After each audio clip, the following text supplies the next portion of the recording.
ഇന്ത്യയെ തകർക്കാനായി വിദേശ ബന്ധമുള്ള നിരവധി മിഷണറി സംഘടനകൾ മാവോയിസ്റ്റ് മറവിൽ പ്രവർത്തിക്കുന്നു എന്നുള്ള കാര്യം പരസ്യമായ രഹസ്യമാണ്. അമേരിക്ക ആസ്ഥാനമായിട്ടുള്ള ക്രിസ്ത്യൻ മിഷണറി സംഘടനയായ ദി തിമോത്തീവ് ഇനിഷ്യേറ്റീവ് എന്ന് പറയുന്ന ഒരു സംഘടനയിലെ 6 പേരെ എൻഫോഴ്സ്മെന്റ് ഡയറക്ടറേറ്റിന്റെ നിർദ്ദേശപ്രകാരം പോലീസ് അറസ്റ്റ് ചെയ്തിരിക്കുകയാണ്. ഒരുപക്ഷെ ഇവരുടെ ജീവിതാന്ത്യം വരെ പുറം ലോകം കാണാൻ പറ്റാത്ത വിധത്തിലുള്ള വകുപ്പുകളാണ് ഇവർക്കുമേൽ ചുമത്തിയിരിക്കുന്നത്. ഈ ITI ന്യൂസിലെ സുനിൽ ബ്രദർ രക്ഷാമാർഗവും ഭക്തിമാർഗവും ഒക്കെ ഇപ്പോൾ സ്വീകരിച്ച് തിരുവനന്തപുരം ബാംഗ്ലൂരിലൊക്കെ മീറ്റിങ്ങുകളൊക്കെ നടത്തിക്കൊണ്ടിരിക്കുന്ന ആ തിരക്കിന്റെ ഇടയിലെ സംഘപരിവാർ സംഘടനകൾ ITI ന്യൂസിന്റെ ചാനലിനെ ഹാക്ക് ചെയ്തെന്നൊരു ഡൗട്ട്. ഒരു ചുക്കും അറിഞ്ഞൂടാത്ത ഒരുത്തനിരുന്ന് എന്തിനോ കൊട്ടി ഘോഷിക്കുന്ന കണ്ടു. ഇവിടുത്തെ പ്രേക്ഷക പ്രവർത്തനം നടത്തുന്ന തിമത്തി എന്ന ടീം പിന്നെ മാവോയിസ്റ്റിന് സപ്പോർട്ട് വിദേശം 92 crores. ഒരു മാസം മുമ്പ് സാധാരണ ഇവിടെ മിക്ക സംഘടനകളിലും ചർച്ചകളും മത നേതാക്കന്മാരും രാഷ്ട്രീയക്കാരുടെയൊക്കെ വീടുകളിലൊക്കെ അന്വേഷണം നടത്തുന്നത് പോലെ ഇ ഡി അന്വേഷണം നടത്തപ്പെട്ടു. പറയുന്നു ഇനി പുറം ലോകം കാണത്തില്ല. അപ്പൊ ഈ ചാനലിനെ മൊത്തമായിട്ട് സംഘപരിവാർ അങ്ങ് പിന്നെ ഏറ്റെടുത്തോ. ജനം TVയുടെ ബി ചാനലോ ഇത്.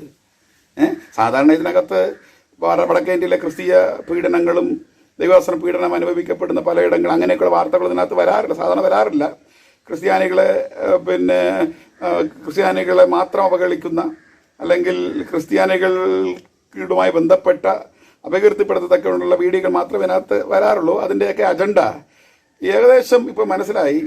സംഘപരിവാറിൻ്റെ അല്ലെങ്കിൽ ജനം TVയുടെ ഒരു ബി ചാനൽ പോലെയാണ് ITI ന്യൂസ് നടന്നുകൊണ്ടിരിക്കുന്നത്. ഒരു മാസം മുമ്പ് എവിടെയോ ഇവര് ED ചെക്കിങ് നടന്നു. അത് അഡ്വക്കേറ്റുകാർ അവരെല്ലാത്തിനും ഇതിൻ്റെ വിശകലനം കൊടുത്തു.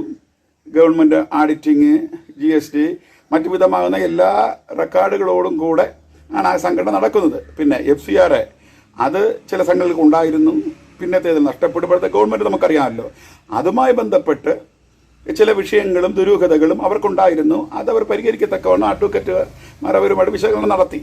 അത് കഴിഞ്ഞിട്ട് ഒരു മാസവും കഴിഞ്ഞു. അതും ബന്ധപ്പെട്ട് യാവനോ ഇവിടെ വെച്ച് ഇന്നലെ എന്തോ ഫോൺ കോൾ ചെയ്ത് കേട്ട് ഇവൻ ഒരു ഇതായിട്ട് ഇങ്ങോട്ട് അവതരിപ്പിക്കുകയാണ്. എന്തൊരു കർമ്മ ചാനലിന് വേണ്ടി നിങ്ങൾ നീ പഠിക്കുന്നു. മാധ്യമ ധർമ്മം എന്ന് ഒന്ന് ഉണ്ട്. പിന്നെ ഇതേ വാസ്തവം പറഞ്ഞ നീയൊക്കെയാണ് ഇവിടെ രാജ്യദ്രോഹ കുറ്റം ചെയ്യുന്നത്. ഈ ഒറീസയിലെ അന്ന് ഒരുപാട് ക്രിസ്ത്യൻ മിഷണറിമാർ കന്യാസ്ത്രീമാർ പീഡിക്കപ്പെട്ടു. അന്ന് ഏതൊരു സ്വാമിയോട് മരിച്ചപ്പോൾ അത് മാവോയിസ്റ്റ് ക്രിസ്ത്യൻ എന്നൊക്കെ പറഞ്ഞ് കുറേ പേർ ഇതേപോലത്തെ ചാനലുകളിലും ഇതേപോലത്തെ മഞ്ഞ ചാനലുകളെല്ലാം കൂടെ പ്രസ്താവന നടത്തി. ഇത് കേട്ട് വിവരമില്ലാത്തവന്മാരാണ് അത് ചെയ്തത്. അപ്പോൾ ഇപ്പോൾ ഈ വാർത്ത ഇത് ഭരണഘടനയ്ക്കും നിയമവ്യവസ്ഥതയ്ക്കും ജനാധിപത്യത്തിനും എതിരെയുള്ള വാർത്തയാണ്, വ്യാജ വാർത്തയാണ്. ക്രിസ്ത്യാനികൾ മാവോയിസ്റ്റിനുള്ള പൈസ കൊടുക്കുന്നു, അവരുടെ അണ്ടറിൽ അങ്ങനെ ചെയ്ത് ഇവിടെ ക്രിസ്ത്യാനിയൊക്കെ ഇവിടുത്തെ ഇന്ത്യയിലെ ജനങ്ങളെ നേടിയിട്ട് ഇവന്മാർക്ക് എന്ത് നേട്ടമാണ്? അല്ല പറ, ഇവനൊക്കെ സ്വർഗത്തിൽ കൊണ്ടുപോയിട്ട് എന്തിനാണ് നേട്ടം ഇരിക്കുന്നത്? അവരവരുടെ പ്രേക്ഷിത പ്രവർത്തനങ്ങളും ആതുര പ്രവർത്തനങ്ങളൊക്കെ ചെയ്യുന്നു. അല്ലെങ്കിൽ കാര്യം ചോദിക്കട്ടെ, ഇവിടെ മാതാ അമൃതാനന്ദമയി ഇവിടെ ഉണ്ട്. അവിടെ വരാത്ത കോടികളൊന്നുമില്ലല്ലോ. അവിടെയൊക്കെ പോയി നീയൊക്കെ ഒരു വാർത്ത എടുത്ത് നടത്ത്. വാസ്തവം പറഞ്ഞ ഈ ITI ചാനലിൽ ഫുള്ളായിട്ട് ക്രിസ്ത്യാനികളെ അപകീർത്തിപ്പെടുത്തുന്ന നിലകളിലുള്ള വാർത്തകളാണ് നടന്നുകൊണ്ടിരിക്കുന്നത്. മനസ്സിലായില്ലേ? ചിലപ്പോൾ ക്രിസ്ത്യാനി പാസ്റ്റർമാരോ അച്ഛന്മാരോ വിഷയം ഉണ്ടായിരിക്കാം.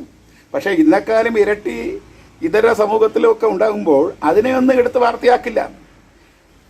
വടക്കേ ഇന്ത്യയിൽ നടക്കുന്ന പീഡനങ്ങളെക്കുറിച്ചൊന്നും ഇവിടെ വാർത്ത കാണുന്നില്ല. ഇവിടെ സംഘപരിവാറിന് സ്തുതിപാലനം ചെയ്തുകൊണ്ടിരിക്കുന്ന ജനം TVയുടെ ജനം ചാനൽ ഒരു കർമ്മ ബി ചാനൽ ആയിട്ട് ഇത് വെക്കൊണ്ടിരിക്കുന്നത്. എന്താണ് ഇതിൻ്റെയൊക്കെ ഒരു നേട്ടം എന്ന് പറയുന്നത്? ഒരു മാധ്യമധർമ്മമാണ് എങ്കിൽ അങ്ങോട്ട് അമൃതാനന്ദമയുടെ അടുക്കൽ പോയി അവിടെ നടക്കുന്ന ദുരൂഹമായ കാര്യങ്ങൾ അതിനെക്കുറിച്ച് ഇവിടെ വിശകലനം ചെയ്യും. അവിടെ എന്തൊക്കെ നടക്കുന്നു, അണിയറക്കകത്ത് അവിടെ എന്തൊക്കെ നടക്കുന്നു എന്നുള്ളത്. അല്ലാതെ നീയൊക്കെ ഇങ്ങനെയൊക്കെയുള്ള തരത്തിലുള്ള ഒരു ആരോപണം നടത്തി ഇനി അടിത്തട്ടിലേക്കാണ് ഇനി പോയി തീർന്നുവെന്ന് പറഞ്ഞ് നീയൊക്കെ ഇവിടെ കിടന്ന് പറഞ്ഞ വടക്കേ ഇന്ത്യയിലൊക്കെ ആരെങ്കിലുമൊക്കെ എന്തെങ്കിലും പറഞ്ഞ് ആരെങ്കിലും കേട്ടെന്നിരിക്കും. ഇവിടെ വിദ്യാസമ്പന്നമായ ഈ നാട്ടിൽ ഇങ്ങനെയൊക്കെയുള്ള ഈ വാർത്താ സ്ലാങ് ഉണ്ടല്ലോ. ഈ മറ്റേ മാധ്യമ അവതാരകർക്ക് ഒരു സ്ലാങ് ഉണ്ട്. ഈ സ്ലാങ് കേൾക്കുമ്പോൾ ചിലരുടെ മസ്തിഷ്കത്തിൽ ഞരമ്പുകളിലൊക്കെ ചില ഇങ്ങനെ കേൾക്കും. പക്ഷെ അതെല്ലാം പൊട്ടിച്ച് കളഞ്ഞിട്ട് 10-15 വർഷമായി. ഇതൊക്കെ കേൾക്കുമ്പോൾ വെറും ഒരു പൈങ്കിളി ഒരു ഒരു ഒരു ഒരു ഒരു വീക്ഷണത്തിൽ മാത്രമേ കേരള ജനത എടുക്കത്തുള്ളൂ. അതുകൊണ്ട് പിന്നെ സുനിൽ ബ്രദർ ഭക്തിമാർഗത്തിലാണെന്ന് തോന്നുന്നു. അതേസമയം ഈ ITI ചാനലിനെ സംഘപരിവാർ ഹാക്ക് ചെയ്തോ എന്നുകൂടെ സുനിൽ ബ്രദർ ഒന്ന് വിലയിരുത്തണം എന്നാണ് എനിക്ക് ഇതിനെക്കുറിച്ച് ഈ വിഷയവുമായി ബന്ധപ്പെട്ട് ഇവർ നടത്തുന്ന ഈ ഫേക്ക് ന്യൂസിനോടുള്ള വിഷയത്തിൽ എനിക്ക് പറയാനുള്ളത്.